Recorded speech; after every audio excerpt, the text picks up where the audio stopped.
जय जिनेन्द्र सभी को।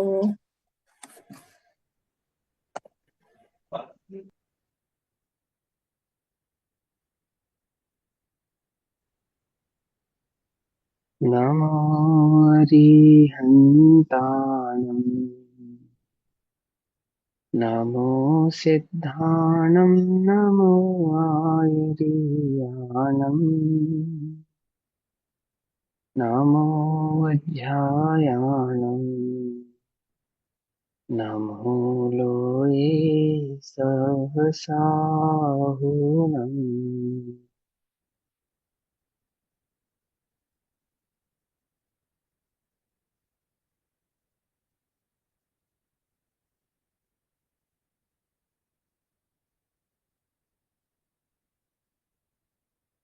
ओंकारं बिन्दुसंयुक्तम् नित्यं ध्यायन्ति योगिनः। कामदं मोक्षदं चैव ओंकाराय नमो नमः।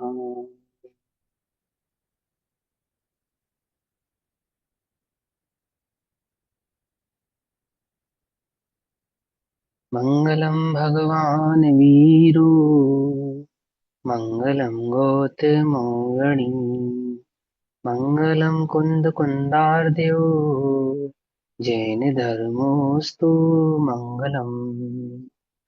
सर्वमंगल मांगल्यम सर्वकल्याणकारकम् प्रधानां सर्वधर्माणां जैनं जयतु शासनम्।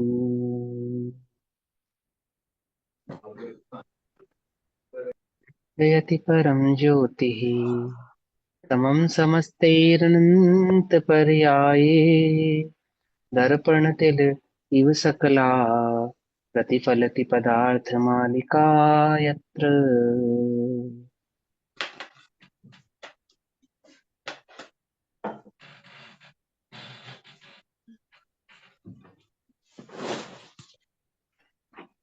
हमारे रात्रि काल का विषय चल रहा था पुरुषार्थ सिद्धि उपाय, और पुरुषार्थ सिद्धि उपाय के अंतर्गत श्लोक नंबर 10 चल रहा है, जिसमें भाव बताया जा रहा है कि अनादि से उस चैतन्य पुरुष के अर्थात उस आत्म तत्व की अशुद्धता किस प्रकार से है। तो अशुद्धता किस प्रकार से है ये बतलाते हुए आचार्य देव हमको कहते हैं कि अनादि से जो जीव है वह स्वभाव से, स्वभावता इन सेंस किसी के द्वारा किया गया नहीं है ऐसा। अशुद्धता जीव का स्वभाव नहीं है ऐसा मत समझ लेना कि अशुद्धता जीव का स्वभाव है, अर्थात किसी के द्वारा किया गया नहीं है ऐसा ही स्वरूप है। जैसे तिलों में तेल अथवा स्वर्ण में मिट्टी, इसी प्रकार से जीव कर्म के साथ बंधा हुआ है। भावार्थ पेज नंबर 38। बहुत अधिक भूमिका को ना बनाते हुए आगे चलते हैं ना। इस आत्मा के अशुद्धता नई उत्पन्न नहीं हुई है, कोई नई उत्पन्न हो गई ऐसा नहीं है। ये बात पहले स्वीकार करनी पड़ेगी। इस बात में क्या दम है कि अगर नई उत्पन्न हो गई मानेंगे तो फिर सिद्धों के भी अशुद्धता उत्पन्न हो सकती है। तो हमें सबसे पहले ये समझना है कि अशुद्धता कोई नई उत्पन्न नहीं हुई है, ठीक। तो भी वह जीव का स्वभाव नहीं है। इसको स्यादवाद कहते हैं।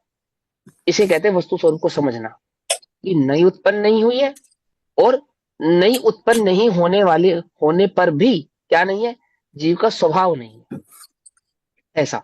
अनादि काल से संतान रूप से द्रव्य क्रम से रागादिक होते हैं। अब संतान रूप से होते हैं ये हमने कल समझ ही लिया था। जीव का भाव कर्म, यहाँ पे जीव का ज्ञान भाव अंतरंग में, और बाहर में कर्म के उदय का निमित्त पाकर ये रागादि परिणाम उत्पन्न होते हैं। ठीक है ना, यहाँ अज्ञान दशा और बाहर में कर्म का उदय। फिर उन्हीं राग आदि से द्रव्य कर्म का बंधन होता है। ठीक। स्वर्ण की टीकावत अनादि से संबंध है। जैसे स्वर्ण का मिट्टी से अनादि का संबंध है, ऐसे ही आत्मा का कर्मों के साथ अनादि का संबंध बना हुआ है। उस संबंध के कारण इस जीव को अपने ज्ञान स्वभाव का बोध नहीं है। किस संबंध के कारण? अनादि के उस अज्ञान भाव के कारण। जो कर्म के उदय का संबंध कह रहे हैं ना, कर्म के उदय की अपेक्षा से समझा रहे हैं, क्योंकि यहाँ पे करना नियोग की मुख्यता से अथवा चरणा नियोग की मुख्यता से अध्यात्म को समझाना है। तो इनिशियल स्टेज पर क्या बता रहे हैं, पहले म्यूट आपको ये कर बात लो आंटी एक बारी। इनका म्यूट है, किनका है? ये सुरेखा जैन हाँ, अनम्यूट कर, जी। वो म्यूट कर लो। ये आप करो ना, होस्ट कौन है उनको बोलो। हाँ, हाँ, ये हो गया। म्यूट फिर से हो गया। हाँ, म्यूट रखो, ठीक है। हम अपने आप बोलेंगे कि अनम्यूट करने के लिए, तब अनम्यूट करके जवाब देना। हाँ, तो क्या समझाते हैं आचार्य देव हमको, क्या कहते हैं कि कर्म के उदय की अपेक्षा से समझा रहे हैं, क्या समझा रहे हैं हमको, कि उस संबंध के कारण इस जीव को अपने,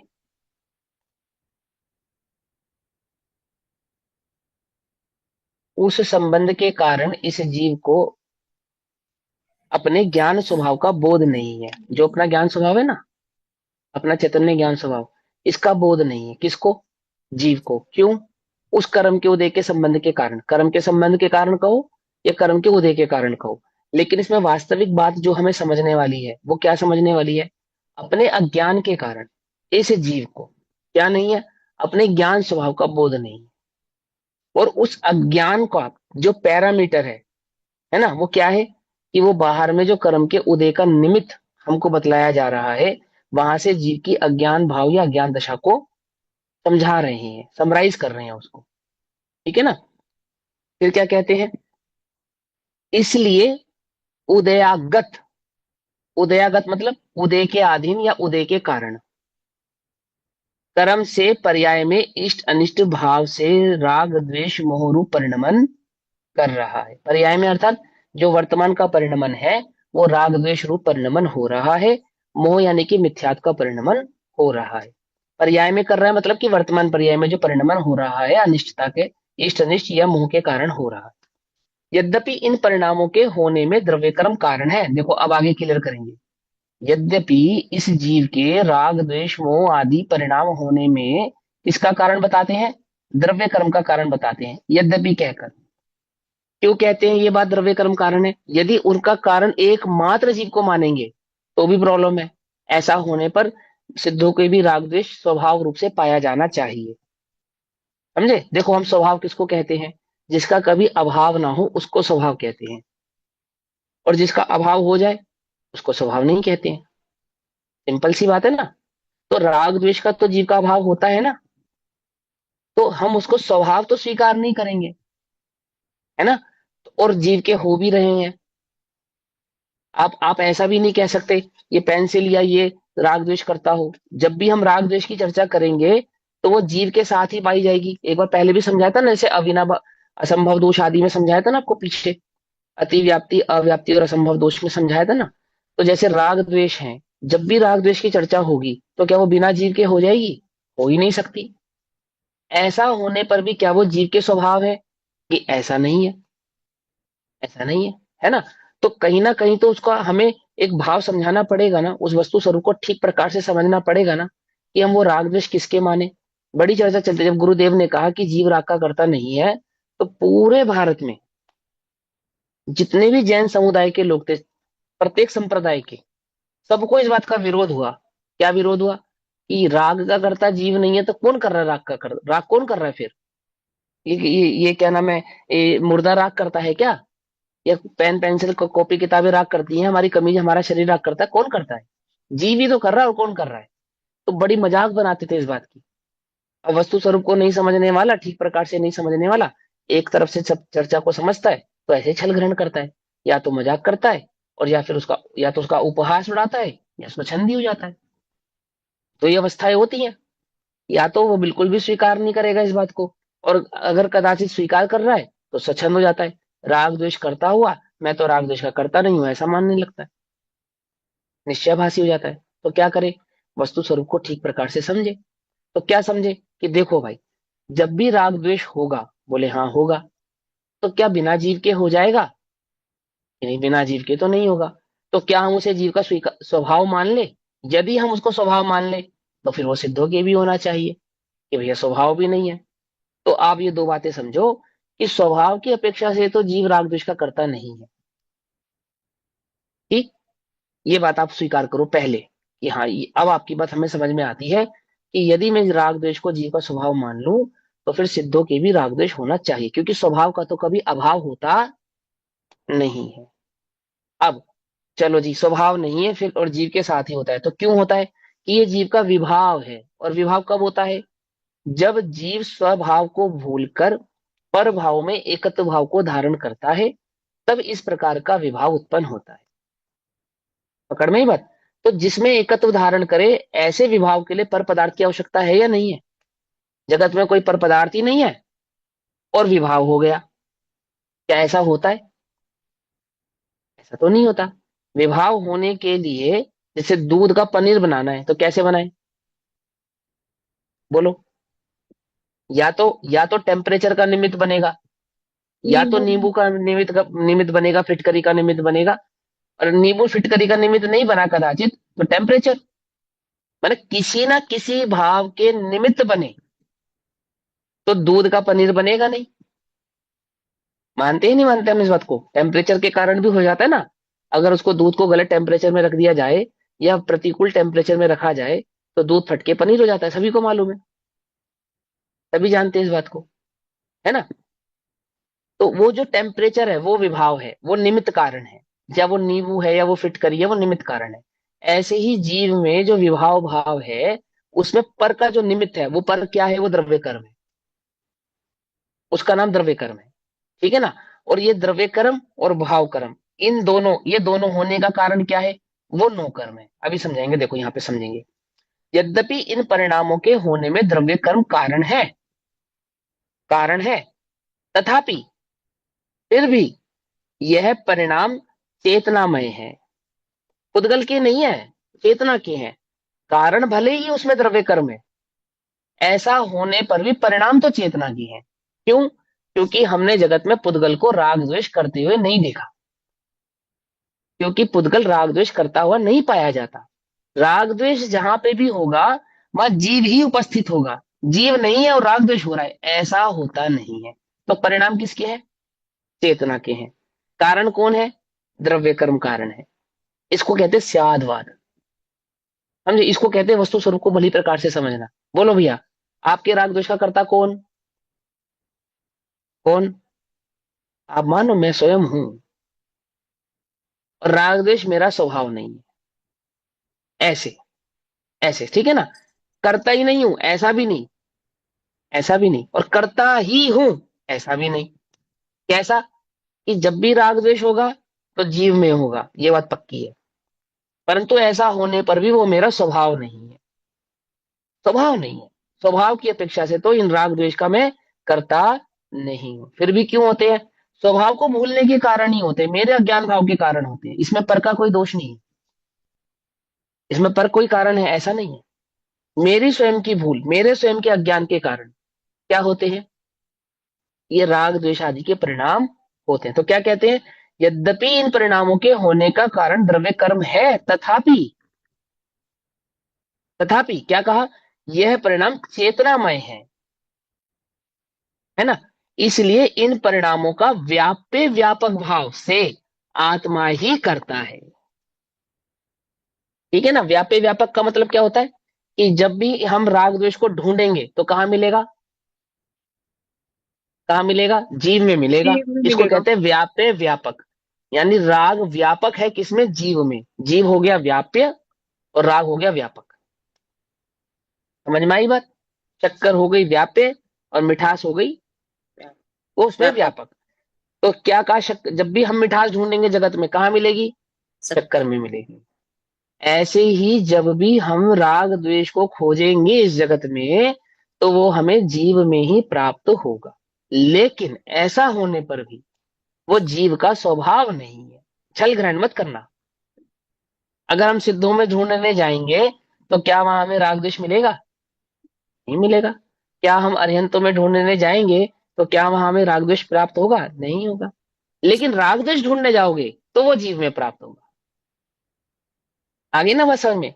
सिद्धों में खोजने जाओगे तो वहां प्राप्त नहीं होगा, लेकिन राग द्वेष खोजने जाओगे तो जब भी प्राप्त होगा और जहां भी प्राप्त होगा, तो वह जीव में ही प्राप्त होगा। इसको तो कहते हैं व्याप्य व्यापक भाव। क्योंकि वो व्याप्य व्यापक भाव जीव के साथ है, तो उसको भोगने वाला कौन है? भोगने वाला भी जीव है। समझे ना। कोई सर्दी इसको तो नहीं लगती, कोई गर्मी पेंसिल को तो नहीं लगती। सर्दी गर्मी सुख दुख आदि किसको होते हैं? जीव को होते हैं। है ना। तो क्या कहते हैं, भावे भावक भाव से आत्मा ही भोगता है, व्यापे व्यापक से कर्ता आत्मा है, और भावे भावक से भोगता आत्मा है। भावे भावक का मतलब होता है जैसे कर्म का उदय आया उसके अनुसार परिणमन होना। जैसे दुख के उदय में दुख रूप परिणमित हुआ, तो कौन हुआ, पुद्गल या आत्मा। दुख के उदय में दुख रूप परिणमित कौन हुआ, आत्मा। पुद्गल, शरीर या आत्मा, आत्मा। तो दुख दुख का वेदन करने वाला आत्मा यानी दुख रूप परिणमित होने वाला आत्मा, तो उसको कहते हैं भाव्य भावक। भाव्य माने भावायमान, यानी कि पर्याय अपेक्षा से कहा जा रहा है जिसका परिणमन होता है। भाव्य भावक, भाव्यमान यानी कि भावे को परिणमन युक्त कर्म का स्वरूप। उदय बोलेंगे। भावे को कर्म का उदय और नहीं, भावक कर्म का को। उदय नहीं, भोक्ता भोक्ता, भोग्य भोक्ता।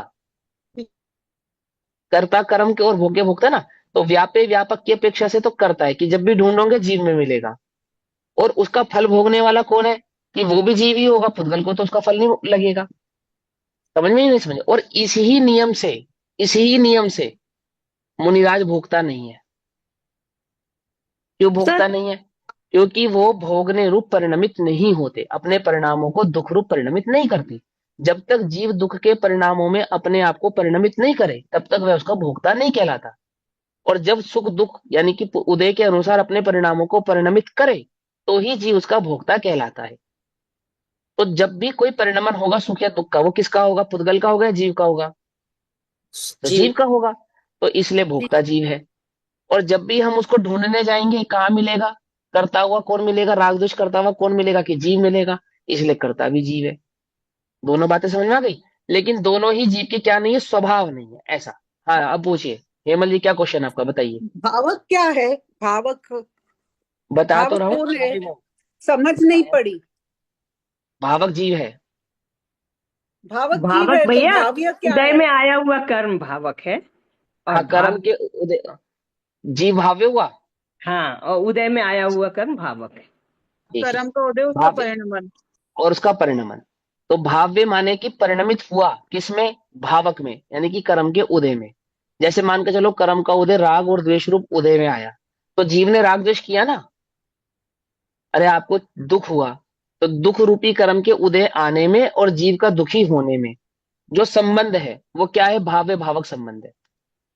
और कर्ता होने में, राग द्वेष के कर्ता होने में, तो वह व्याप्य व्यापक संबंध है। सिंपल सी बात है, ठीक है ना। चलो, अब से आत्मा ही भोगता है। अब आगे, अब व्याप्य व्यापक भाव का स्वरूप कहते हैं।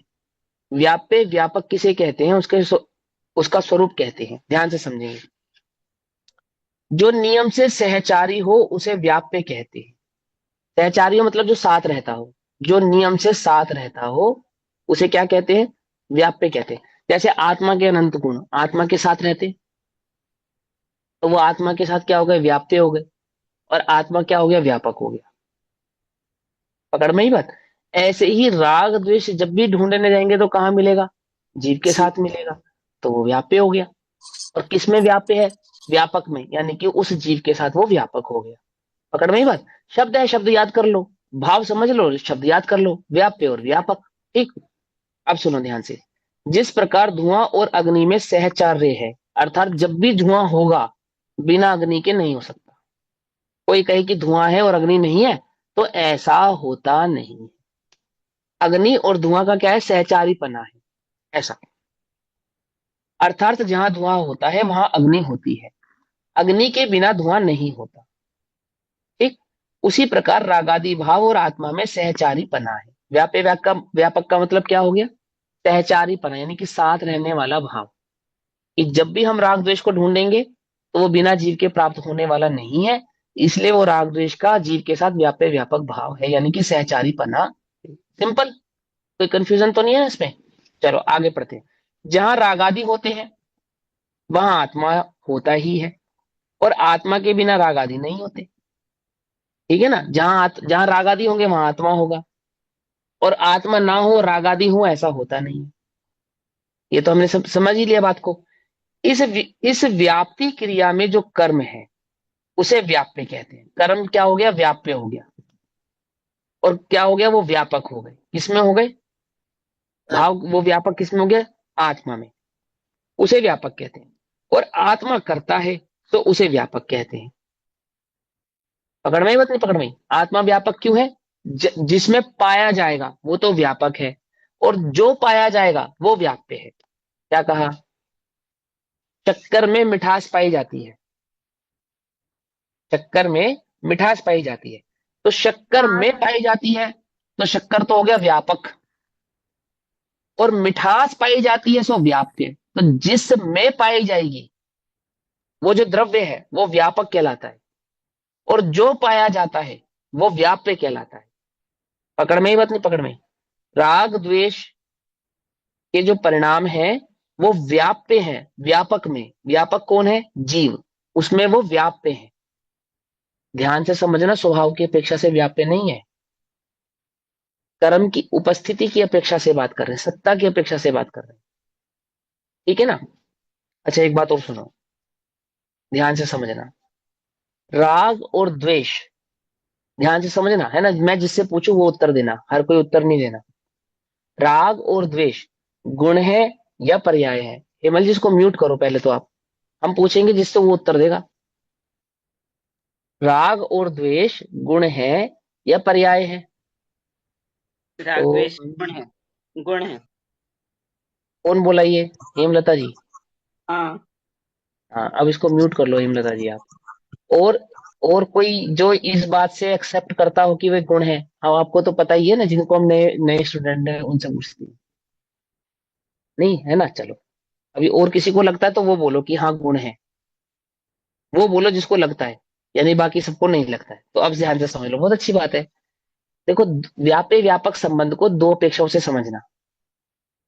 व्याप्य व्यापक संबंध को दो अपेक्षाओं से, एक पर्याय अपेक्षा से, एक गुण अपेक्षा से। ठीक? तो जब हम व्याप्य व्यापक संबंध को स्वभाव की अपेक्षा से समझाएंगे तो वहां पे गुणों की मुख्यता रहेगी। ठीक? और उसी व्याप्य व्यापक संबंध को जब हम व्यवहार से समझाते हैं तो वहां पे पर्यायों की मुख्यता होती है। क्या कहा? निश्चय से समझाते हैं, स्वभाव से समझाते हैं, तो गुणों की मुख्यता से समझाते हैं। लेकिन उसी बात को व्यवहार से समझाते हैं तो वहां पे पर्याय की मुख्यता रखते हैं, क्योंकि राग द्वेष किसी गुण की, कोई गुण नहीं है, पर्याय है। राग और द्वेष कोई गुण नहीं है, पर्याय है। इसलिए यहाँ पे जो कथन है वो व्यवहार का है। पहली बात तो हम ये समझेंगे। दूसरी बात, क्या बिना गुणों के पर्याय होती है? बोलो, कि पर्याय हो गई और गुण है ही नहीं, तो ऐसा तो नहीं होता। गुण तो होता ही है, गुण के बिना तो पर्याय नहीं होती है। लेकिन पर्याय में स्वभाव और विभाव दो भेद होते हैं, परंतु गुण में स्वभाव और विभाव ऐसे दो भेद नहीं होते। ध्यान से समझना सभी लोग, समय पूछना मेरे से, ठीक? गुण में क्या नहीं होता? स्वभाव और विभाव, ऐसे दो भाव नहीं होते। लेकिन पर्याय में स्वभाव भी होता है और विभाव भी होता है। तो इसीलिए पर्याय में, क्योंकि स्वभाव और विभाव दो भाव पाए जाते हैं, तो पर्यायों की चर्चा हमेशा व्यवहार से ही रहती है। हम कभी कभी कहीं कहीं पे किसी किसी पर्याय को स्वभाव की अपेक्षा से निश्चय की कह भी देवें, निश्चय के खाते में डाल भी देवें, पर बेसिकली डलती नहीं है। जब भी पर्यायों की चर्चा होनी है व्यवहार से ही होनी है, क्योंकि उसमें स्वभाव और विभाव दो प्रकार के भेद है। लेकिन गुणों में ऐसा नहीं होता। तो जो राग और द्वेष है वो किसी ना किसी गुण की पर्याय है, ये बात हम मानते हैं। लेकिन वो किसी गुण की पर्याय होने पर भी स्वाभाविक पर्याय नहीं है। कौन सी पर्याय है? विभाविक पर्याय है, क्योंकि उन पर्यायों का अभाव होता है। वो सदाकाल उस रूप परिणमित रहे ऐसा होता नहीं है। ठीक है ना? सिंपल सी बात है ना। जैसे राग और द्वेष का अभाव होता है सिद्धों में, अरिहंतों में, है ना? लेकिन जिन गुण की वो पर्याय है, किस गुण की पर्याय है कौन बताएगा? हाथ खड़ा करना। राग और द्वेष किस गुण की पर्याय है? हाँ हेमल जी आप बताओ। अब अवधेश भी ऐसे भी पूछेंगे। चारित्र। चारित्र गुण। चारित्र गुण की पर्याय, अच्छा। अवधेश भी आपको क्या लगता है, चारित्र गुण की है? सही कह रहे हैं ये लोग? हाँ, चारित्र की उगारी पड़ रहे हैं। हाँ, वेरी गुड। तभी समझना ध्यान से, राग और द्वेष चारित्र गुण की विकारी पर्याय है, लेकिन हम तो कहते हैं ज्ञान को राग द्वेष होता है। हम तो ऐसा समझते हैं कि मेरे ज्ञान में राग और द्वेष हो रहा है। ऐसा लगता है नहीं लगता अपने को कि ज्ञान रागी हो गया, ज्ञान द्वेषी हो गया? ऐसा लगता है नहीं लगता है? क्या लगता है, फील क्या लगता है, चारित्र लगता है या ज्ञान लगता है? क्योंकि आत्मा में दर्शन ज्ञान चारित्र का भेद नहीं है। इसलिए किसी भी गुण में जो भी परिणमन हो, वो सारे गुणों का परिणमन ज्ञान में ही हो रहा है, ऐसा लगता है। सुख का परिणमन भी ज्ञान में लगता है, दुख का परिणमन भी ज्ञान में लगता है, राग द्वेष का परिणमन भी ज्ञान में लगता है। तो सम्यक दर्शन आदि के परिणमन भी ज्ञान में ही लगते हैं, सम्यक मिथ्या सभी भाव ज्ञान में ही लगते हैं, क्योंकि सब कुछ जानने में तो ज्ञान में ही आता है। सब कुछ जानने में किस में आता है? ज्ञान में आता है। इससे एक बात और सिद्ध होती है, क्या? आत्मा ज्ञान मात्र है, इसलिए ज्ञान मात्र है। अनंत गुणों का परिणमन जानने में ज्ञान नहीं आएगा, ज्ञान के बिना और कहीं नहीं जाना जा सकता। तो कैसे आता है ज्ञान में जानने में? मानो ज्ञान में ही हो। दर्पण तल, क्या कहा? कुछ बात समझ में या नहीं? क्या लिखा? पहला पहला पहला सूत्र, दर्पण तल सकला है, दर्पण तल इव सकला। दर्पण तब इब सकला। हाँ, दर्पण तल इव सकला। दर्पण में दिखाई देने वाली वस्तु ऐसे लगती है मानो दर्पण के भीतर है। ज्ञान में ज्ञान में जो भाव जानने में आते हैं, वो ऐसे लगते हैं मानो ज्ञान में ही है, लेकिन वो ज्ञान के नहीं है। समझे? ऐसे वो राग द्वेष परिणाम किसके? चारित्र गुण की विकारी पर्याय ज्ञान के जानने में आती है, मानो ज्ञान ही रागी द्वेषी हो गया। कुछ बात समझ में आई या नहीं समझ में आई है? ये अध्यात्म आगे चलेंगे ना, वहां आपको और अच्छे से समझ में आएगा। यहां समझते हैं पहले बात को। तो वहां जो राग द्वेष की पर्याय है, उनको किसका कहा? उसको जीव का कहा। लेकिन ये व्यवहार से कहा, निश्चय से नहीं कहा। छल ग्रहण ना करे, इसलिए मैं यहाँ निश्चय व्यवहार की बात कह रहा हूं। स्वभाव नहीं है, विभाव है। विभाविक पर्यायों को जीव की कहना ये व्यवहार है। ठीक। तो अब यहाँ पे कहते हैं व्याप्य व्यापक भाव को दो प्रकार से समझाएं, गुणों की अपेक्षा से और पर्यायों की अपेक्षा से। तो जहां पे गुणों की अपेक्षा से व्याप्य व्यापक भाव की चर्चा करेंगे ना, वहां पे राग द्वेष को जीव का स्वीकार नहीं करेंगे, बिल्कुल नहीं करेंगे। लेकिन जहां पे पर्यायों से व्याप्य व्यापक भाव की चर्चा करेंगे, तो वहां पे राग द्वेष को जीव का स्वीकार करेंगे। क्योंकि वो जो पर्याय हुई है राग द्वेष की, वो बिना जीव के पाई नहीं जाएगी। हमें जगत में पुद्गल राग द्वेष करता हुआ नहीं दिखाई देगा। अन्य कोई जो चार द्रव्य हैं, धर्म अधर्म आकाश और काल, ये राग द्वेष करते हुए नहीं दिखाई देंगे। जब भी होगा, कौन होगा? वहां पे निमित्तभूत जीव ही होगा। आ गई बात समझ में? इसलिए हम जब पर्याय की अपेक्षा से चर्चा करेंगे, और राग द्वेष की जब भी चर्चा होगी, वो गुण की अपेक्षा से नहीं होगी, पर्याय की अपेक्षा से ही होगी। क्योंकि राग और द्वेष नाम का कोई गुण ही नहीं है जगत में, है ना? सीधा सा लॉजिक है। अगर राग द्वेष की चर्चा हो रही है, तो किसकी चर्चा हो रही है? पर्याय की चर्चा हो रही है। सिंपल, बहुत सिंपल है। कंफ्यूज तो नहीं हो रहे ना? बोर बोर तो नहीं लग रहा? भारी भारी तो नहीं लग रहा? ऐसा मुश्किल मुश्किल लग रहा हो भैया, कुछ समझ में नहीं आ रहा, थोड़ा इजी करो। इजी है ना? क्या कह रहे हैं कि जब भी राग द्वेष की चर्चा होगी आगम में, जहां पे भी चर्चा हो रही है, इसका मतलब वो पर्याय की चर्चा हो रही है। आपने कैसे जान लिया भैया? हमें कैसे पता चलेगा? अरे राग द्वेष नाम का कोई गुण ही नहीं होता, राग द्वेष नाम का कोई गुण ही नहीं होता, किसी भी द्रव्य में नहीं होता। इसका मतलब वहां पर्याय की चर्चा हो रही है। हाँ, ये प्रश्न उठ सकता है कि पर्याय बिना गुणों के नहीं होती, तो हम उसे किस गुण की पर्याय माने जब राग और द्वेष नाम का कोई गुण ही नहीं है?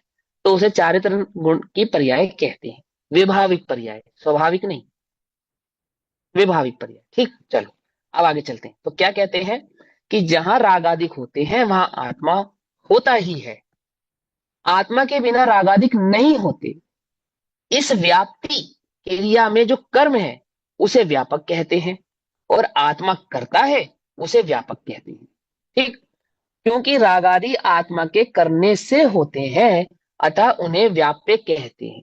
रागादि क्या हो गए? व्याप्य हो गए, और आत्मा में व्यापक हो गए। पकड़ में है बात? नहीं पकड़ में? तो आत्मा क्या है? व्यापक, और रागादि भाव है व्याप्य। कौन करता है इनको? उद्गल करता है, धर्म करता है, धर्म करता है, काश करता है, काल करता है, कि जीव करता है?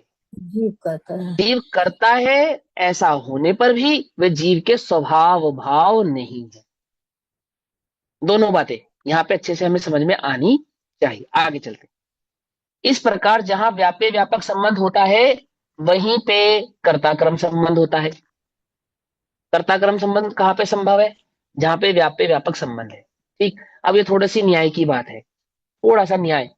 अब आपने पहले न्याय पढ़ा होता तो आपको और आसान लगता, लेकिन यहाँ थोड़ा सा नया नया है ना, थोड़ा सा मुश्किल लग सकता है, तो इसको इजी करते, सिंपल सी बात। देखो, घड़े में, घड़ा, घड़ा है ना, घड़ा, घड़ा, पोटर, है ना, घड़ा। तो उस घड़े में, पॉट में, अगर हम ढूंढे तो क्या मटेरियल मिलेगा? मिट्टी, सीधी सी बात।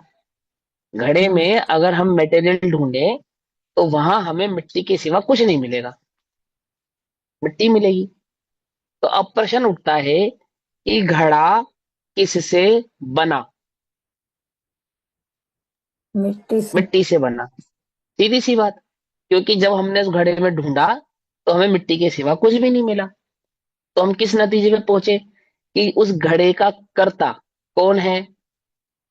बोले मिट्टी है। क्योंकि जो कर्ता होता है वो अपने कर्म से अलग नहीं होता। समझ में आई बात, नहीं समझ में आई? कर्ता क्या होता है? कर्म से अलग नहीं होता। कर्ता से, कर्म से किसको पहचानते हैं? कर्ता को पहचानते हैं। जैसे जैसे ये मोची है या डॉक्टर, कैसे पहचानेंगे? कैसे पहचानेंगे? कर्ता को कैसे पहचानेंगे? कर्म से, कर्म से, कर्म से, है ना। वो कर्म जो करता हो उसे से कर्ता की पहचान हो जाती है। दूध मीठा हो गया, कैसे हो गया? हमने 9 बार नमोकार मंत्र पढ़ा था भैया, इससे हो गया है। उससे हो गया कि नहीं? उससे नहीं हुआ। वो जो कर्म हुआ, दूध के मिठास रूपी कर्म हुआ, इसका कर्ता कौन है? अगर ये पूछा जाए कि दूध को मीठा किसने किया, कि शक्कर मम्मी ने ने। किया है, शक्कर ने कि मम्मी ने किया? शक्कर ने। है ना, कि मम्मी ने किया। अगर ऐसा माने तो जब घर में शक्कर खत्म हो जाए और दूध मीठा करना हो तो मम्मी के पास चले जाओ, मम्मी मीठा कर देगी। ऐसा तो नहीं होता कि चम्मच ने किया। बस वही बात है, जब शक्कर खत्म हो जाए तो चम्मच घुमाओ और दूध मीठा हो जाएगा। इस शक्कर, चम्मच ने भी नहीं किया तो किसने किया? कि जब भी दूध मीठा होगा, यानी मिठास का कर्ता, मिठास कर्म है ना, उस कर्म का कर्ता कौन है? बोले शक्कर। शक्कर है। ऐसा, क्योंकि कर्ता से कर्म क्या नहीं होता? अलग नहीं होता। मिट्टी में, मिट्टी का जो घड़ा बना, घड़ा कर्म है, उस कर्म का, उस घड़े का कर्ता कौन है? बोले मिट्टी है। समझना ध्यान से, क्योंकि ही मिट्टी ही घड़े रूपी कर्म में कन्वर्ट हुई है। मिठास, शक्कर ही मिठास रूपी कर्म में कन्वर्ट हुई है। पकड़ में, इसको न्याय कहते हैं। लोक में न्याय नहीं चलता, लोक में तो निमित्त नैमित्तिक संबंध से बातें चलती हैं, लेकिन कर्ता कर्म संबंध न्याय में चलता है। न्याय में, समझे, जिसको हम कहते हैं प्रॉपर्टी। जब आप विज्ञान में एक चैप्टर पढ़ेंगे प्रॉपर्टी का, उसको कहते हैं गुण धर्म। तो वहां आप ये पूछे, वहां पे पूछा जाएगा कि ये सोना है, सोना, ये कैसे पहचाने, कैसे पता लगेगा ये स्वर्ण है? तो वहां उसकी एक केमिकल फॉर्म होती है, SU या जो भी उसका नाम है, AU, जो भी XYZ उसका नाम है, कि यदि वह है तो वो कहाँ है? वो स्वर्ण ही है। ये पानी है, कैसे पता लगेगा? बोले H2O है ना, बोले हाँ वो पानी ही है। पकड़ में ही बात, नहीं पकड़ में? प्रॉपर्टी, प्रॉपर्टी याद है? पानी की प्रॉपर्टी क्या है? H2O। H2O। सिंपल से ना, ये इजी है, सबको याद है, इसलिए पानी की प्रॉपर्टी H2O। ऐसे ही और दो चार प्रॉपर्टी समझ लो, कि सिल्वर की प्रॉपर्टी है SU, गोल्ड की प्रॉपर्टी AU, आदि आदि। और हमारी प्रॉपर्टी ज्ञान ज्ञान जैसे दृष्टि। पानी, दृष्टि। ज्ञान जैसे दृष्टि। पानी की, नहीं, पानी हाँ, की प्रॉपर्टी चैतन्य। ढूंढेंगे तो पानी में मिलेगी, और गोल्ड की प्रॉपर्टी ढूंढेंगे तो गोल्ड में मिलेगी, और सिल्वर की हमारी प्रॉपर्टी प्रॉपर्टी ढूंढेंगे तो जीवत में सिल्वर में है। मिलेगी। लेकिन गोल्ड सिल्वर ये मेरी प्रॉपर्टी, गोल्ड की प्रॉपर्टी गोल्ड में और गोल्ड मेरी प्रॉपर्टी, सिल्वर की प्रॉपर्टी सिल्वर में और सिल्वर मेरी प्रॉपर्टी। ऐसा है क्या? ऐसा नहीं है। बात समझे नहीं? लेकिन अपने को तो ऐसा लगता है। तो लोक वाला कर्ता क्रम नहीं पढ़ रहे हैं यहाँ पे, वस्तु स्वरूप का कर्ता क्रम पढ़ रहे हैं, विज्ञान पढ़ रहे हैं। और कौन सा विज्ञान? वीतराग विज्ञान। तो वीतराग विज्ञान क्या कहता है? कि लोक का विज्ञान जैसे कहता है कि सोने की प्रॉपर्टी सोने में मिलती है, चांदी की प्रॉपर्टी चांदी में मिलती है, ऐसे ही मेरी प्रॉपर्टी कहाँ मिलेगी? मुझ में ही मिलेगी, जीवन कहीं बाहर नहीं मुझ में मिलेगी, मुझ में मिलेगी। तो मैं अपनी प्रॉपर्टी का करता हूं और वही मेरा कर्म है। पकड़ में ही बात, करता कर्म। तो क्या कहते हैं कि जो जहाँ पे व्यापक तो होता है, जो जहाँ पे पाया जाता है, उसका वही जीवत कर्ता भी है। कह सकते हैं ना, एक सेकंड, मेरी एक एक एक प्रॉपर्टी एक लोगों ने एक एक जीवत म्यूट भी कर कह दिया, सकते हैं ना। हाँ हाँ, एक 4-5 एक करके, लोगों ने हाँ म्यूट मेरी, कर रखा है। एक एक करके। भैया सब अनम्यूट मत, सभी अनम्यूट मत करो, जब प्रश्न हो तभी अनम्यूट किया करो, ठीक है ना? हाँ भैया, मेरी ये प्रॉपर्टी जीवत है, बिल्कुल है। और मेरी प्रॉपर्टी चैतन्य है, ज्ञान दर्शन है, सुखवीर है, अनंत गुण है, अनंत दर्शन, सुखवीर है, चैतन्य आदि सब मेरी प्रॉपर्टी है। जो मुझ में पाया जाए वो मेरी प्रॉपर्टी है, सिंपल सी बात है। जो मुझ में पाई जाएगी वो मेरी प्रॉपर्टी है ना? आ गई ना बात समझ में? तो क्या कहते हैं, व्याप्य व्यापक। भैया एक हाँ, सेकंड, भैया मुझे होस्ट बना दो आप, एक बारी मैं म्यूट कर दूंगी सबको बीच बीच में ना। तो मैं पूनम जी होस्ट कैसे आप बनाऊं आपको, मुझे बताओ। पूनम जी बनाएंगे ना, आप मुझे शालिनी, होस्ट मैं बनाओ भैया। बना इतनी दो। बार म्यूट करती हूँ हर एक को, कोई कोई ना, कर फायदा दो नहीं। यार, प्लीज, डिस्टर्ब होता है अभी ना, बना बना दो। लो। हाँ, टेंशन। कोई बात नहीं, सुनो। अरे होस्ट वोस्ट मत बनो, सिद्ध बनो सीधे। क्या चक्कर होस्ट वोस्ट के चक्कर में अरे बनते हो? मतलब अभी को मेरी होस्ट बात बना सुनो। दो, होस्ट नहीं को होस्ट। ये तो सुनो सबसे ध्यान से। रिक्वेस्ट है ना कि अपना अपना म्यूट रखें, बीच बीच में विस्परिंग आती रहती है। अब अगर हम भी ऐसे बोलें तो क्लास ही नहीं आगे बढ़ेगी। हाँ हाँ हाँ, चलो चलो चलो, शांत हो जाओ, कोई बात नहीं। वो हो जाता है, वो जब हम थे ना छोटे, हम भी ऐसे एक्साइटेड थे। गुरुजी हमें 10 बार डांटते थे, "ए, चुप रहो।" एक चुप ही नहीं रहा गया हमसे बस।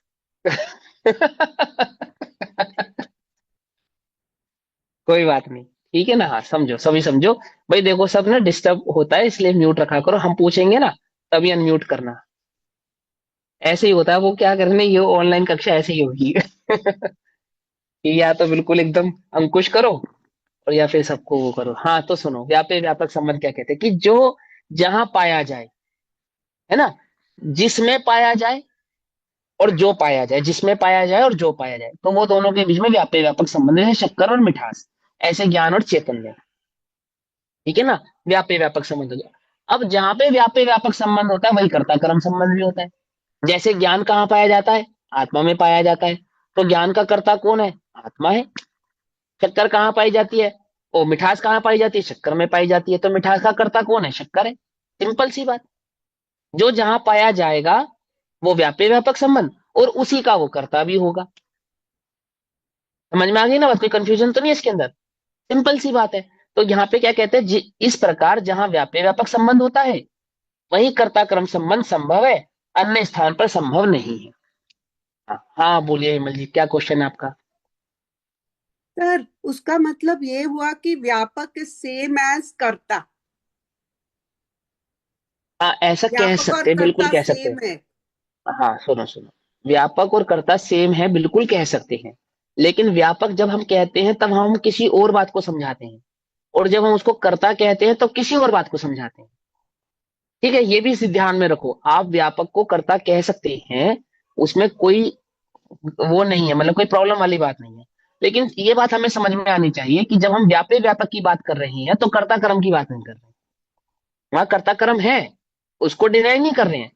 लेकिन व्यापक व्यापक कहकर तो कुछ और समझाना है, और कर्ता कर्म कहकर कुछ और समझाना है। बेसिकली व्यापक व्यापक कहकर तो हम जो बात समझाना चाहते हैं, वहां पे उपस्थिति बतलाना चाहते हैं, प्रेजेंस। और जब हम कर्ता कर्म की बात करते हैं तो वहां पे हम परिणमन की बात कर रहे हैं कि उसका कार्य, काम, वो जो जिसकी प्रेजेंस है वो काम क्या कर रहा है, ऐसे। तो क्या हुआ कि जब भी हमने राग द्वेष को ढूंढने की कोशिश की तो वो कहाँ मिला? तो वो हमें जीव के साथ मिला, इसलिए व्यापक व्यापक संबंध हो गया। तो अब हम उस राग द्वेष का कर्ता किसको बोलेंगे? कि वो जहां मिला है, जिसमें मिला है, उसी को उसका कर्ता बोलेंगे। क्योंकि वो जीव में मिला है, इसलिए उसका कर्ता भी जीव है। ठीक, ऐसा। इस प्रकार जो जो भाव अनुभवन करने योग्य हो, उन्हें भाव्य तथा अनुभव करने वाले पदार्थ को भावक कहते हैं। भावक माने जो चीज अनुभव में आ रही है, फीलिंग में आ रही है, फीलिंग्स में आ रही है, उसको क्या कहते हैं? उसे कहते हैं भाव, भाव्य। भाव्य, और जिसकी फीलिंग में आ रही है उसको क्या कहते हैं? भावक। जो उसको फील कर रहा है वो भावक है, और जो फील कर रहा है वो भाव्य है। तो जैसे जीव सुख और दुख फील कर रहा है, तो जीव हो गया भावक और सुख और दुख हो गए भाव्य। जीव राग और द्वेष को फील कर रहा है, तो राग और द्वेष हो गए भाव्य और जीव हो गया भावक। जीव हमेशा भावक रहने वाला है, द्रव्य हमेशा भावक रहने वाला है, द्रव्य हमेशा व्यापक रहने वाला है, द्रव्य हमेशा करता रहने वाला है। सिंपल। द्रव्य हमेशा क्या रहेगा? करता रहेगा, भावक रहेगा, व्यापक रहेगा। और गुण और पर्याय हमेशा क्या रहेंगी? भाव्य रहेंगी, और क्या नाम है, व्यापक व्याप्य रहेंगी, और यहाँ पे इसकी अपेक्षा से भाव्य रहेंगी। समझ में आ गई? भाव्य, व्याप्य और कर्म, वो क्या हो गए? गुण और पर्याय। सिंपल है, इसको याद कर लो, सीधा सीधा फॉर्मूला। तो सर अब भाव्य एक भावक क्वेश्चन। समझेंगे। सर सर हाँ, एक क्वेश्चन। सर आपने कहा ना व्याप्य व्यापक का कहाँ मिलता है, वो उपस्थिति बताता है, कर्ता कर्म बताता है कौन कर रहा है, तो भाव्य भावक में परिणाम, क्या है, वो क्या बताता है? फीलिंग्स, फीलिंग्स बोलो ना, फीलिंग्स बताता है। अब पेशेंसली सुनो उसको, ध्यान से। वो उसके भोग भोग भाव को समझाता है, फील्स को समझाता है कि उस राग द्वेष का अनुभव कौन कर रहा है। अनुभवन को समझाता है वो, कि अनुभव में क्या आ रहा है और उसको अनुभव कौन कर रहा है। समझे? क्या उसको पुद्गल अनुभव करता है? क्या ठंड शरीर को लगती है या आत्मा को लगती है? बोलो। म्यूट कर लो हाथ के, प्रश्न पूछ लिए, म्यूट कर दो अब। म्यूट करो, म्यूट। ये ठंड किसको लगती है? भूख किसको लगती है? ये शरीर को लगती है। नहीं, यही तो समझना है। वो जो भूख रूपी, दुख रूपी, ठंड रूपी, गर्मी रूपी जो एहसास है, जो फीलिंग है, वो आत्मा को है। शरीर को मानेंगे तो अग्नि में जलाते समय मुर्दे को चीखना चिल्लाना चाहिए, अथवा प्राण चेतन ने प्राण निकल जाने के बाद रोटी मांगनी चाहिए इस शरीर को कि भूख लग रही है भैया, रोटी तो दो, तुम तो खा रहे हो, हमें भी खिलाओ। क्या ऐसा होता नहीं होता? तुम तो रोटी खा रहे हो और मुर्दा पड़ा रहता है, ऐसा होता है? देखा कभी? ऐसे जगत विचित्र है भैया, ऐसा होता है, क्या करें। सर भूखे एक पेट में। क्वेश्चन मुझे भी है। हाँ बोलो ना, बोलो। सर आपने घड़े का जब एग्जाम्पल दिया था, तो उसमें आपने बोला घड़ा कर्म है और मिट्टी हाँ, करता है। मिट्टी करता है। तो हमारे घड़ा किसने व्यापे बनाया? मिट्टी ने, हाँ, मिट्टी मिट्टी ने जब घड़ा बनाया ना। परिणमित हुआ दूसरे उसमें करता, हाँ, बदला तो तो हाँ मिट्टी तो करता हो गई और घड़ा कर्म हो गया। ऐसे हम्म, जीव करता हो गया, राग और द्वेष कर्म हो गए। जीव करता हो गया, ज्ञान दर्शन चारित्र उसका कर्म हो गया। चक्कर करता हो गई, मिठास कर्म हो गई। बट सर कर्म और व्यापक फिर एक चीज नहीं हुए, क्योंकि आत्मा करता है। हाँ, जो हाँ, मिट्टी के हाँ, एग्जाम्पल में सर मतलब जो हाँ, हाँ, बोलो, बोलो, बोलो। घड़ा इसमें द्रव्य नहीं है, द्रव्य इसमें मिट्टी है। मिट्टी है, व्यापक है मिट्टी। मिट्टी व्यापक है, ओके सर, क्लियर हाँ, ना? मिट्टी व्यापक है। ठीक ठीक है, है हाँ। सर, मिट्टी थैंक यू। व्यापक। चलो अब आगे चलते हैं। तो थोड़ा सा न्याय है, थोड़ा सा क्लिष्ट लग सकता है, बट क्लिष्ट नहीं है। अगर बात समझ में आ गई तो मजा आएगा। ठीक है ना? ये विज्ञान जैसा है, जैसे फिजिक्स होती है ना। शुरू शुरू में तो बिल्कुल ऐसा लगता है क्या पढ़ रहे हैं हम। लगता है वेलोसिटी, टाइम, स्पीड जब पढ़ाते हैं तो बिल्कुल एकदम ऐसा लगता है भगवान सर घूम जाएगा। लेकिन एक बार समझ में आ जाए ना तो बड़ा मजा आता है। स्पीड, टाइम, वेलोसिटी अगर आप एक बार सिद्धांत सीख जाओ तो फिजिक्स पढ़ने में बहुत मजा आता है। ऐसे ही ये है, ये थोड़ा सा न्याय है, आप थोड़ा सा समझ जाओगे तो आपको मजा आएगा आगे। और मुश्किल नहीं है बिल्कुल भी, मैंने आपको ट्रिक समझा दी। ये लिख रहा है ना, भावक व्यापक, तो द्रव्य की बात है। भाव्य व्याप्य, तो गुण और पर्याय की बात है। सिंपल है ना? जहां पे भी कर्ता, भोक्ता, वो द्रव्य की बात है ना? और जहां पे कर्म और भोग, वहां पर्याय की बात है। पकड़ में आ गई बात? नहीं पकड़ में आई? का और ता याद रखो और उसको द्रव्य के साथ जोड़ दो। ऐसे ही है, ऐसे ही याद हो जाएगा। ठीक, तो सुनो मेरी बात। तो क्या कहते हैं ऐसा, अब यहाँ पे पहले हमें समझाया कि व्यापे व्यापक संबंध से कर्ता क्रम समझाया। अब भावे भावक संबंध से भोक्ता भोग संबंध समझाएंगे। ठीक, तो क्या कहते हैं कि इसी प्रकार जो जो भाव अनुभवन करने योग्य है, अनुभव में जैसे राग द्वेष, क्रोध, मान, माया, लोभ, अथवा ज्ञान दर्शन चारित्र, ये हमें फील हो रहा है, अनुभव में आता है, उन्हें भावे, तथा अनुभव करने वाले पदार्थ को भावक कहते हैं। तो कौन अनुभव करता है इनको? क्या पुद्गल अनुभव करता है या जीव अनुभव करता है? तो जीव अनुभव करता है, तो जीव हो गया भावक और जिसका अनुभव कर रहा है वो हो गया भाव्य। तो जिसके साथ भाव्य भावक संबंध होता है उसी के साथ भोग्य भोक्ता संबंध होता है। ठीक है ना, फील करने वाला ही भोक्ता होता है। कौन भोगा? कर्म के उदय को किसने भोगा? बोलो। जिसने फील किया उसने भोगा। और इसी इसी न्याय से मुनिराज कर्म के भोक्ता नहीं है। बोले क्यों? वो फील ही नहीं करते। ना मान फील करते, ना अपमान फील करते, ना राग फील करते, ना द्वेष फील करते, ना उपसर्ग फील करते, ना उपसर्ग से बचाने वाले को फील करते। इसलिए उन पर भोक्ता नियम ही नहीं लागू होता कर्मों का। अभोक्ता रहते हैं। मुनि सकल वृत्ति बड़भागी, भव भोगंते वैरागी। समझे? ऐसे है मुनिराज, चलते फिरते सिद्ध उनको ऐसे थोड़ी कहते हैं। ऐसे थोड़ी कहते हैं। एक चैतन्य भाव के सिवा अन्य कुछ नहीं भोगते, इसलिए वो चलते फिरते सिद्ध हैं। समझ में? बात नहीं समझ में? इसी नियम से क्या कहते हैं उनको? अभोक्ता कहते हैं। हाँ, कर्म का उदय है, अभोक्ता है। हाँ, होते हैं मुनिराज। कल्पना कर कर देखो आप, सर्दी गर्मी भूख प्यास 22 परिचय, और वे अभोक्ता है। सास तो मुनिराज उस उपसर्ग के क्या है? अभोक्ता है। क्यों? क्योंकि भोक्ता होने के लिए फील करना पड़ेगा। फील करना पड़ेगा। फील कर रहे हैं क्या? बोलो मुनिराजों को दुख हो रहा है महाराज साहब? उस पे आगे चैतन्य। सोचेंगे भैया, तो उनको हम्म, कषाय नहीं होती इसलिए उनको भोगना नहीं होता ना। हाँ ऐसा है। कषाय की अपेक्षा से कहे तो कषाय नहीं होती इसलिए भोगना नहीं होता, और स्वभाव की अपेक्षा से कहे तो क्योंकि स्वभाव का आनंद है जिसको वो भोग रहे हैं, स्वभाव को भोग रहे हैं ना, इसलिए पर को नहीं हाँ भोग रहे हैं। एक ही को तो भोगेंगे, या तो स्व को भोगेंगे या तो पर को भोगेंगे। सीधी सी बात। तो भैया तुम बोलो, कर्ता, तुम्हारे दुख का कर्ता कौन?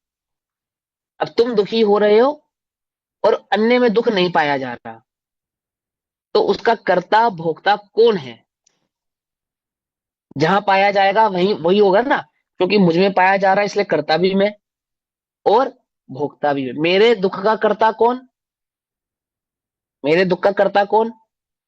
पर पदार्थ, पड़ोसी, पति, रिश्तेदार, सास, जेठानी, देवरानी, कौन? बोले कहाँ पाया गया ये बताओ, वो दुख कहाँ पाया गया? ये मुझ में पाया गया, तो कर्ता मैं ही हुआ और भोक्ता भी मैं ही हुआ। ये नियम है, ये सिद्धांत है। आई बात समझ में? क्या कहते हैं? भोगते तो हम हैं, करता तो हम हैं, और आरोप किस पे लगाते हैं? कि वो करता है उसके कारण हुआ, पर के कारण हुआ, और पर के कारण मैं भोग रहा हूं। बोले ऐसे कैसे हो सकता है? क्योंकि कर्ता कर्म व्यापी व्यापक एक, और भोक्ता एक भोग्य भावे भावक एक में ही पाए जाते हैं, पर में पाए नहीं जाते। बाकी समझे नहीं शंकर समझे? दोष होते हैं, बाकी तो सारे शंकर दोष है। शंकर एक शंकर ही दोष है। द्रव्य में चलो, पाए जाते हैं। हाँ तो देखो क्या कहते हैं। इसी प्रकार जो जो भाव अनुभवन करने योग्य हो उन्हें भाव्य, तथा अनुभव करने वाले पदार्थ को भावक कहते हैं। ऐसा भाव्य भावक संबंध जहां हो वहीं पर भोक्ता भोग्य संबंध संभवित है। अब वहां पे भोक्ता जीव है, भोग्य वो भाव है, अन्य स्थान पर नहीं। इसी प्रकार इस अशुद्ध आत्मा के अर्थ सिद्धि कब होती है, यानी कि प्रयोजन की सिद्धि कब होती है? इस अशुद्ध आत्मा के, जिस आत्मा के अशुद्ध भाव की सिद्धि की है, उस अशुद्ध आत्मा को अपने प्रयोजन भाव की, स्वभाव भाव की, अर्थ की सिद्धि कब होती है, और अर्थ सिद्धि किसे कहते हैं, वह बतलाने वाला 11वें नंबर का श्लोक कहते हैं। ठीक है, ये छोटा सा न्याय समझ में आ गया? भावे भावक कर्ता कर्म भाव भोग्य भोक्ता, आ गया समझ में? चलो बहुत बढ़िया। अब आगे कहते हैं, सर्वविवृतोत्तीर्णं यदा स चैतन्यमचलमाप्नोति भवति स तदा कृतकृत्यः सम्यक् पुरुषार्थ सिद्धिमापन्न। क्या कहते हैं? अन्वयार्थ, यदा, जब, क्या क्या चलने वाला है? कि उस चैतन्य भगवान आत्मा, उस पदार्थ चैतन्य पुरुष के, उस अशुद्ध चैतन्य पुरुष के अर्थ की, अर्थात अपने प्रयोजन भाव की सिद्धि कब होती है और कैसे होती है? साधारण भाषा में कहें तो एक मिथ्या दृष्टि आत्मा को सम्यक दर्शन की प्राप्ति कब होती है और कैसे होती है, ये पूछ रहे हैं यहाँ पे। उसका उत्तर दे रहे हैं। तो कब होती है और कैसे होती है? कि जब उपयुक्त अशुद्ध आत्मा, जिस अशुद्ध आत्म तत्व की अभी हमने चर्चा की कि अनादि से कर्म के साथ मिला हुआ है, अज्ञान भाव से पर पदार्थ का कर्ता भोक्ता हो रहा है, राग द्वेष आदि भावों का कर्ता है ना। तो उन राग द्वेष अज्ञान आदि भावों का कर्ता वो जो अशुद्ध आत्म तत्व है, जब वह अशुद्ध आत्म तत्व, मैं राग द्वेष आदि को भोग रहा हूं या नहीं भोग रहा हूं, तो उसका कर्ता मैं हूं ना। तो जब मैं, अगर मैं इन राग द्वेष कर्म जो मैं भोग रहा हूं, जिनका मैं करता हूं, जिन सुख दुख का मैं करता हूं और जिन सुख दुख को मैं भोग रहा हूं, ये मेरी बात चल रही है। अब मुझे सुख दुख से परे जाना है ना, उस आत्मानुभव को प्राप्त करना है ना, इस अशुद्धता से शुद्धता को प्राप्त करना है ना। तो मुझे कैसे प्राप्त होगी, कि कहते हैं कि जब मैं अ- उपयुक्त अशुद्ध आत्मा, जिस अशुद्ध आत्मा के स्वरूप को अभी हमने समझाया उपयुक्त, वो सर्व विवर्तौ तीर्णम, सर्व विभावों से पार होकर, जो उसका स्वभाव नहीं है ऐसे स्वभाव से पार होकर, यानी ऐसे विभाव भाव को छोड़कर। कौन कौन से विभाव भाव को, राग द्वेष मिथ्यात्वादी विभाव भाव को छोड़कर, ठीक, अपने निष्कंप निष्कंप चैतन्य स्वरूप को प्राप्त होता है। निष्कंप चैतन्य स्वरूप को प्राप्त होता है मतलब कि जब वह अपने जो चैतन्य से कभी अलग नहीं होता, चैतन्य भाव को जो कोई कभी नहीं छोड़ता, उसको कहते हैं निष्कंप। माने अपनी ही मर्यादा में जो रहता है, जिसने अपने स्वद्रव्य क्षेत्र काल भाव को नहीं त्यागा है, नहीं छोड़ा है, ऐसे अपने निष्कंप, जो कंपायमान नहीं है। कंपायमान नहीं है मतलब, देखो अगर आपके पास बल हो, ताकत, पावर, और लड़ाई हो जाए तो आप डरोगे, नहीं डरोगे, सीधी सी बात।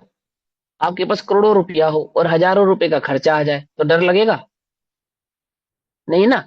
इसको कहते हैं निष्कंप परिणाम, माने हम विचलित नहीं हुए।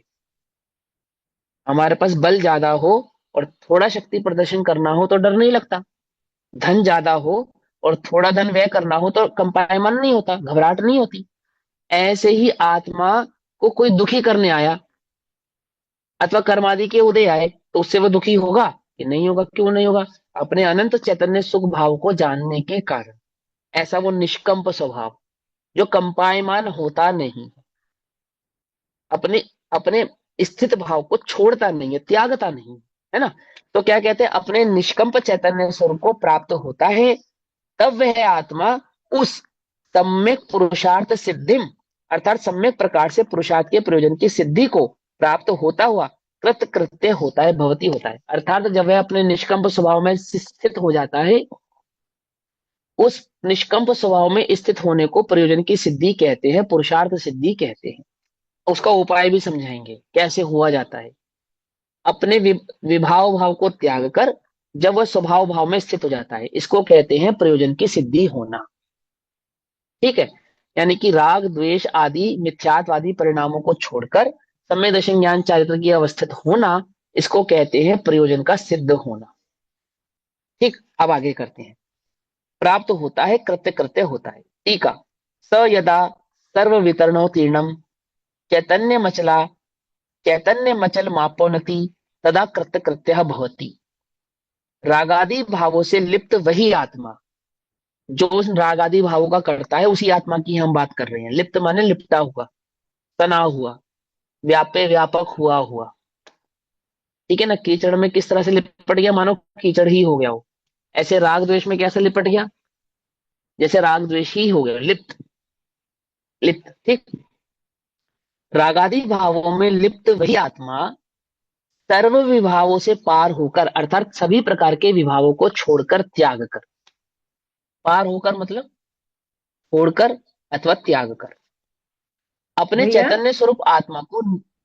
हाँ जी, भैया यहाँ पे इसका ये मतलब है कि केवली होकर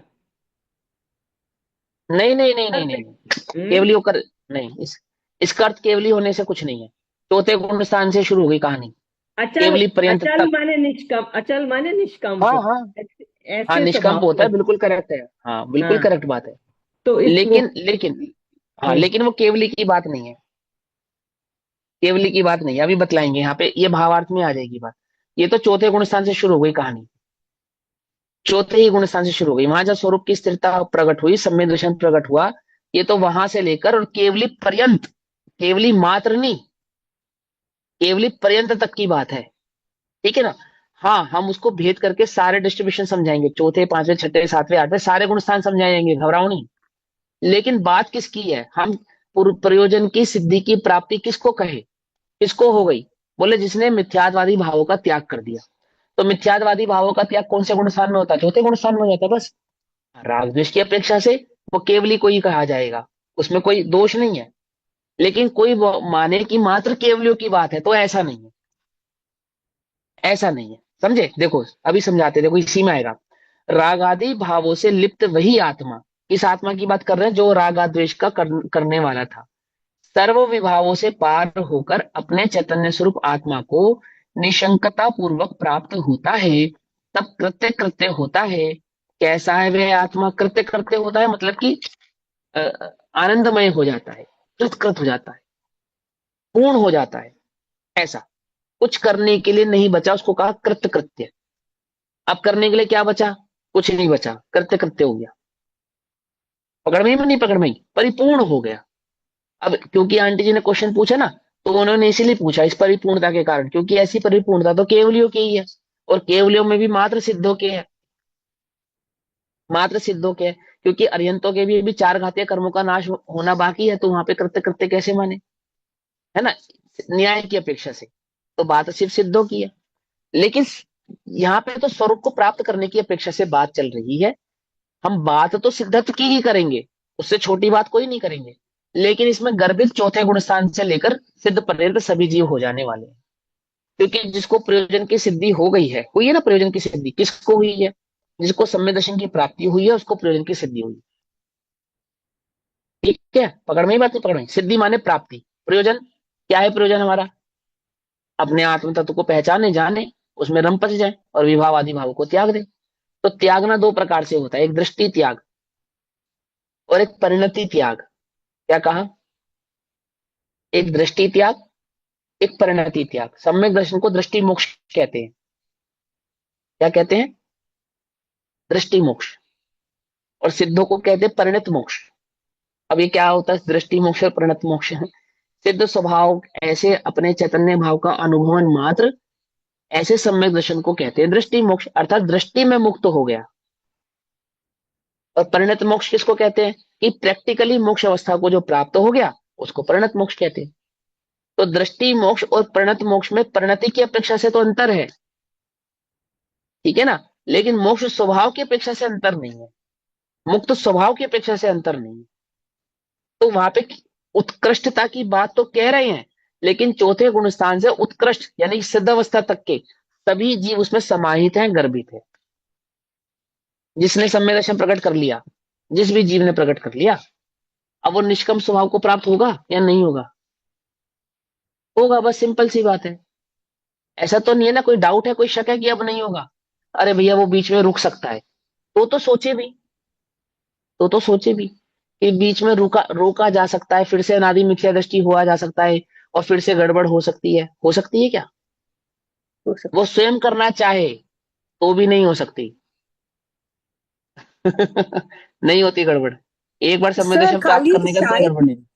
खाली शायिक सम्यक दृष्टि को गड़बड़ नहीं होगी ना, जो उपशम वाले हैं वो तो फिर से नीचे गिर सकते हैं। हाँ, बस वही तो समझ में आना है कि किसी को गड़बड़ नहीं होती। नियम हो गया, अब पक्का नियम हो गया। क्या पक्का नियम हो गया?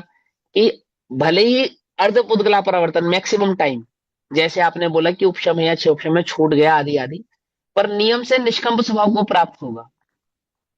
नियम हो गया ना, नियमबद्ध हो गया, वो नियमबद्ध हो गया। अब वो कंपलसरी हो गई उसकी कहानी कि अब इसको इस निष्कंप स्वभाव में एनी हाउ स्थित होना ही होना है। ये नहीं भी होना चाहेगा, ऐसा होगा नहीं, मान लो ये नहीं भी होना चाहेगा तो भी होना पड़ेगा। भाई है कोई प्रकृति की ताकत जो एक बार सम्यक दर्शन प्रकट होने के बाद उस जीव को निष्कंप स्वभाव में होने से रोक दे? बोलो, तीनों लोकों में किसकी ताकत है? स्वयं अरिहंत की भी ऐसी ताकत नहीं है, और स्वयं उस जीव की भी ताकत नहीं है कि वो चाहे कि मुझे नहीं होना, तो भी हुए बिना रहेगा नहीं। बात समझ में आई है? तो वो तो पर्यंत है, वो तो चौथा गुण स्थान तो उसमें गर्भित ही है। हाँ, अपेक्षा जब हम चर्चा करेंगे तो उत्कृष्ट परिणाम की ही करने वाले हैं। ऐसा, ठीक। तो अभी तो समय हुआ, बाकी चर्चा हम कल करेंगे। तब तक के लिए सभी को जय जिनेन्द्र। ओम नमः सिद्धेभ्य। निज निधि निज में बताई यह अनंत उपकार है, उसके लिए जिनवाणी माँ को वंदना शतबार। नमो ओरियंताय।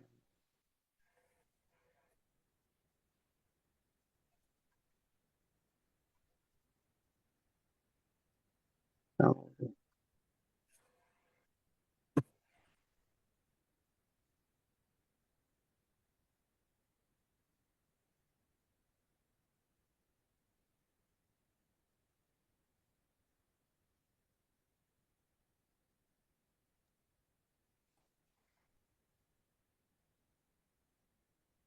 जय हिंद सभी को। जय जिनेंद्र सभी को, सभी